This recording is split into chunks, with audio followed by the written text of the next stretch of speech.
સારી બનાવી. તમને આદુવાળી ચા બહુ જ ભાવે છે ને? મને એવું લાગે કે આદુ વગરની ચા કોઈ કેવી રીતે પી શકે. એક્ઝેક્ટલી. એટલે લગ્ન થયા ત્યાં સુધી તો અમે નોર્મલ જ ચા મારા મમ્મીને ત્યાં બનાવતા હતા, પણ અહીંયા તમારી સાથે અહીંયા રહ્યા પછી હવે મને એવો સમય આવ્યો છે કે આદુ વગર ચા નથી ભાવતી. તો હમણાં વેકેશનમાં મમ્મીને ત્યાં ગઈ હતી ને, તો મમ્મી તો નોર્મલ ચા બનાવતા હતા. તો મમ્મી આમાં નથી મજા આવતી. હવે મેં એમને આદુવાળી ચા પીતા કરી નાખ્યા. બહુ બેસ્ટ કર્યું, મને ફાયદો. પણ મને એકચ્યુઅલી કહું, પેલી બીજા કોઈક મસાલાવાળી પણ ચા હોય છે ને, એ મસાલાવાળી નહીં ગમતી. આપણા મમ્મી મસાલાવાળી પીવે છે. હા, તો એ મને અમુક વખતે મમ્મીની આવી જાય છે ને, આઈ ડોન્ટ લાઈક ઇટ. આઈ નો તમારી ને મારી આ બાબતમાં ચોઈસ સેમ છે. તને એ જ ગમે? આઈ લવ તો પછી પી તો ખરી. ચીયર્સ. આઈ નો. ચીયર્સ. ચા છે હો, ચા. આદુવાળી, એ પણ આદુવાળી ચા. અહીંયા સાંજે બધી પક્ષીઓ આવીને આપણા કાચ ઉપર ટક ટક ટક ટક ટક ટક કરતા હોય છે. મમ્મી શું નામ આપે છે આ બધાને? ચીબરીઓ આવી એવું કહેતી હોય. ચીબરીઓ આવી. અને ખબર છે, મહેમાનો આવે ને એ લોકોને એમ થાય કે કોણ નોક કરે છે, જેમ આપણને શરૂઆતમાં લાગતું હતું જ્યારે આપણે અહીંયા શિફ્ટ થયા. પણ એ બધા બ્યુટીફુલ બર્ડ્સ ને બધા એની ચોંચ આમ કાચને મારે છે.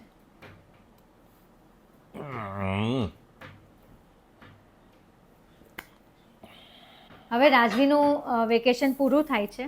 આવતીકાલથી સ્કૂલ સ્ટાર્ટ થાય છે, એટલે all the mummies on the go. જે થોડુંક લેટ ઉઠવા મળતું હતું એ ફિનિશ. કાલથી 5 વાગે ઉઠવાનું સ્ટાર્ટ.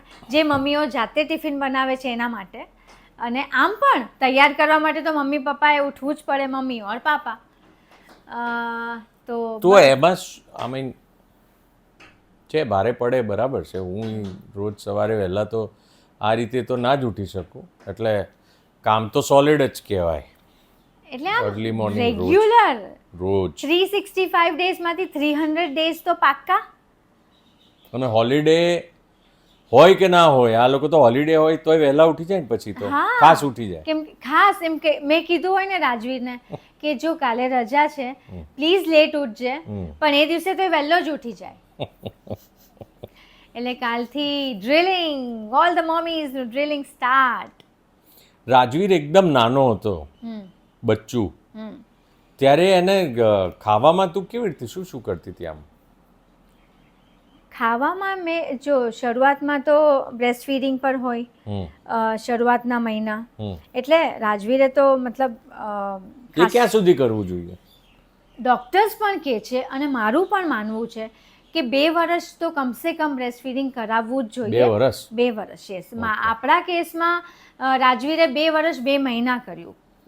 એક્સ્ટ્રા 2 મહિના. યસ. એનાથી શું, બાળકની ઇમ્યુનિટી બિલ્ડ થાય છે. It's like a natural food, no it's their natural food. તો એ રીતે. અને એ ઉપરાંત જ્યારે બેબી ફૂડ આમ સ્ટાર્ટ કર્યું ત્યારે દાળનું પાણી છે, ચોખાનું પાણી છે, દૂધીનો સૂપ, એકદમ પાણી જેવો. તો એક સેકન્ડ, પેલું બધું પાવડર એ સ્ટાર્ટિંગમાં કરાય? ઇટ ડિપેન્ડ્સ કે અવોઇડ કરે તો સારું. અવોઇડ કરો તો સારું, પણ ઘણા મધર્સને કોમ્પ્લિકેશન્સ હોય છે કે સપોઝ કંઈ બી મેડિકલ ઇશ્યુ હોઈ શકે અને બ્રેસ્ટ ફીડિંગ ન આપી શકે, તો it is okay for them, it is okay. But obviously preferable કે આપણી જૂની રીત, કે એટલે શું કીધું? દાળનું પાણી, ચોખાનું પાણી, એટલે આમ ઓસામણ કહીએ ને આપણે, એવી રીતે. પછી હું એને છે ને એપલ બોઇલ કરીને એને ક્રશ કરીને આપતી હતી આફ્ટર 6 મહિના પછી. 6 મહિના પછી. અને સોલ્ટ અને શુગર ન આપવાનું હોય. ખાંડ અને મીઠું 1 વર્ષ સુધી તો ન આપવાનું હોય. એટલે એની કાળજી લેવાની હોય ને. એના પછી આઈ થિંક આફ્ટર 1 યર તો મેશ બનાના હોય. મેશ એટલે શું? ખમણેલું કેળું, કેળાને આપણે આપણા દેશી ઓડિયન્સ માટે કેળું આપણે આમ કરી નાખીએ ને, એવી રીતે કેળું હોય. પછી એપલને બોઇલ કરીને એને પણ આમ ક્રશ કરી નખાય, કે મેશ આમ પોચું કરી નાખવાનું. એ પણ ચમચી નાની ચમચી વડે. એવી રીતે બેબી ફૂડ સ્ટાર્ટ થાય. પછી થોડા ટાઈમ પછી તો ફિંગર ફૂડ સ્ટાર્ટ થાય કે ગાજરની સ્ટિક્સ કે કાકડીની સ્ટિક્સ કે નાનું ટમેટું કે એવી રીતે થોડું ગ્રેજ્યુઅલી કરવાનું. ધીમે ધીમે સ્ટાર્ટ અચ્છા એક સેકન્ડ, ફૂડથી યાદ આવ્યું, તું જ્યારે પ્રેગ્નન્ટ હતી ને ત્યારે તને અમુક વસ્તુ ગમતી, અમુક ના ગમતી, અમુક વોમિટ થતી સવારના ને એ બધું, તો એમાં શું પ્રિકોશન, શું ઉલટી ના થાય એના માટે પ્રેગ્નન્ટ સ્ત્રીને? અરે બાપરે, એ તો કેટલું મેજર હતું એ સમય, તો મને હજી યાદ છે. 3.5 મહિના મારા પેટમાં કંઈ ખાવાનું રહેતું જ નહોતું ને મને કેટલી કોન્સ્ટન્ટ, એટલે ખાવ ને વોમિટ થાય, પાણી પીવું તે તો પણ સ્પેશિયલી સવારના પોરમાં ઉઠતા વેત. પણ મને એક રામબાણ મળ્યો, આપણા જે બરોડાના પેલા ડોક્ટર છે ને, બોલ બધાને ખબર પડે. એ એવું હતું કે એમણે મને કીધું કે ઉઠતા વેત જનરલી શું હોય, મોસ્ટલી બધા પાણી પીવે, which is so right. I mean A health માટે કેટલું બધા એ જ સારું કહે છે પાણી છે. પીવાનું. પણ પ્રેગ્નન્ટ વિમેન જેને ઉલટીઓ થતી હોય, સ્પેશિયલી સવારના ઉછાળા આવે ને એવું બધું, નોશિયા ફીલ થાય, એને ઉઠતા વેત કોરું ખાવાનું, એટલે કે એક ખાખરો ખાઈ લીધો, એક કોરું બિસ્કિટ ખાઈ લીધું, એ ખાઈને એના અડધો કલાક પછી લિક્વિડ કે પાણી પીધું કે ચા પીધી કે કાંઈ પણ કોફી કે તમે જે લેતા હોય, પણ એના અડધો કલાક પછી ઉઠતા વેત કોરું ખાઈ લેવાનું.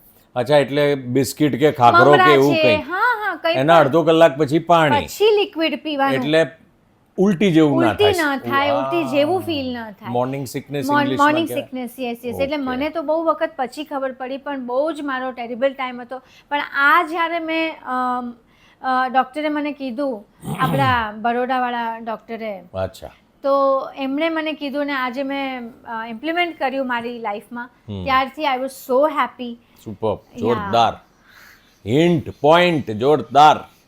તમને ખબર છે ને, બધાને ખબર જ હશે કે રાજવીર હજી પણ બહારનું નથી ખાતો.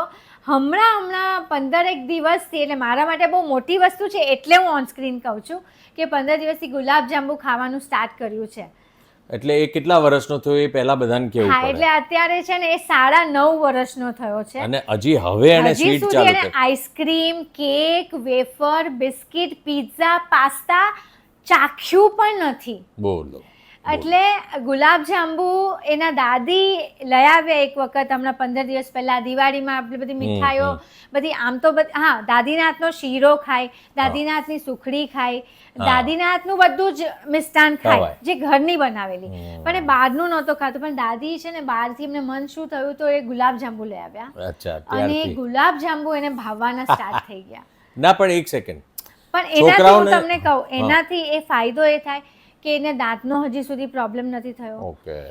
જે મેજર બચ્ચાઓને દાંતનો પ્રોબ્લેમ થાય છે, એટલે સડી જાય, કેવિટીઝ થાય, સડી જાય, એ બધું. એટલે એ બધો, અને એ કેટલું પેઇનફુલ છે બાળક માટે. હા, એકચ્યુઅલી આ 9.5 વર્ષનો થયો તો આજ સુધી રાજવીરના એક પણ દાંતમાં મેં સડો નથી જોયો, કેવિટી નથી જોઈ. ટ્રુ.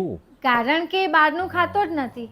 એ વેફર, બિસ્કિટ, પડીકા એને ખબર જ નથી. જે બધા પેકેજ ફૂડ ખાય છે એને ખબર જ નથી. વાહ. એટલે બ્રેડ પણ, બીકોઝ આપણે ફોરેન જવાનું સ્ટાર્ટ કર્યું એટલે આપણે બ્રેડ ઇન્ટ્રોડ્યુસ કરી. ના, હવે એક મિનિટ, આપણે નાના બચ્ચાઓને સ્વીટ ના આપીએ તો ખરાબ ના કહેવાય? એટલે બચ્ચાઓ સ્વીટ ખાય, સ્ટાર્ટિંગ સ્વીટ એટલે આમ ખરાબવાળી સ્વીટ નહીં, પણ શુગર કે કંઈ પણ એને અંદર જવું જોઈએ ને શરીરમાં ગ્રો થવા માટે. આઈ ટેલ યુ નો, તો શું કરવાનું? ગોળ છે, ગોળ તો ખવાય ને, ખજૂર છે, બેસ્ટ ઇઝ ખજૂર ને અંજીર. શું કરવાનું? અરે અંજીરનું તો તમે, ખજૂરનું તમે લાડવા બનાવી શકો. એ કેવી રીતે બનાવવાના? આમ ક્રશ કરીને? ના આવે, એ પણ ખજૂરને પેલા બી કાઢી નાખવાના, પછી એને થોડું ગરમ કરીને એને મેલ્ટ કરી નાખવાનું, આમ લોંદો કરી નાખવાનો. પાણી નાખવાનું કે તેલ? પાણી નહીં, કશું નહીં. પહેલા ઘી નાખવાનું, ઘીમાં એને સોતળી નાખવાનો. પછી કોઈક વખત આપણે દાળિયાનો ભૂકો કરીને, દાળિયા પીસીને, ચણા આપણે કહીએ ને દાળિયા ખાઈએ, ચણા, એ અથવા તો કાજુ ને બદામ. આ સૌરાષ્ટ્ર વાળો આવ્યો દાળિયા. બોલો પછી. કાજુ બદામ પિસ્તાનો પાવડર કરીને એને પીસી નાખી મિક્સીમાં, એ કરીને આપણે બધું મિક્સ કરી નાખવાનું, અને પછી નાની નાની લાડુડી બનાવવાની. રાજવીરે કેટલા વર્ષ હજી સુધી એ ખાય છે. દર શિયાળામાં તો હું ચોક્કસ બનાવું છું, પણ હવે તો એને એમને ખજૂર ભાવે છે, તો રોજની રાજવીર યુ લાઈક ઇટ? તો રોજની એ 4 ખજૂર એમને ખાય છે, શિયાળો હોય કે ઉનાળો કે કાંઈ પણ હોય. એન્ડ એનાથી ઇમ્યુનિટી બહુ જ સ્ટ્રોંગ થાય છે, એ મેં નોટિસ કર્યું છે. ઓકે એટલે ખજૂર ઇઝ અ નેચરલ સ્વીટ. અંજીર બી સેમ રીતે તમે આવી રીતે જ એનું- કરવાનું. હા તમે એનું કંઈ પણ ચલો બનાવી એટલે શકો. ખજૂર અંજીર ગોળની ગોળ, વસ્તુ ઘી ગોળ રોટલી તો ઘી ગોળ અત્યારે રોટલી. બાળકોમાં સુપર હિટ છે. ઓકે એટલે આવું બધું સ્વીટ તમે ખવડાવી હા, શકો ઘી ગોળ રોટલીની નાના હોય લાડુળી ત્યારે. કરીને. નાના હોય એટલે ક્યારથી 6 મહિનાના થાય પછી ના, વર્ષ પછી. 1 વર્ષના થાય પછી હા એટલે આમ તમે ખવડાવી શકો પણ બહુ જ નાનું નાનું થોડું આમ, થોડુંક. હા કરીને. પણ વર્ષ પછી તો એ લોકો સારું એમ થોડું. પહેલા આપણે નાની નાની લાડુળી બનાવતા, હવે તો રાજવીની આટલી મોટી મોટી લડ્ડુ બને બને છે હવે તો. ચલો આ બધી મજા આવી ગઈ. મારી ચા હવે પૂરી થઈ ગઈ છે એટલે આપણી વાત પણ પૂરી કરીએ. હા, શું લાગે છે આ બધા વિચારોનું આ આપણે જો આ મારા વિચારો છે. હું બધા જ દર્શકોને કહું કે આ મારા વિચારો છે અને તમે બધા આમ તો સમજદાર જ છો. બાકી તમને શું કહેવું છે? ના, તમારા પણ ઓપિનિયન હોઈ શકે છે પણ અમે જે કીધું એ વિચારવાનું. એક્સપિરિયન્સથી કહીએ છીએ. કરેક્ટ. એટલે બાકી તો ખુશ રહો અને મજામાં રહો, મજા કરો. પોઝિટિવ રહો.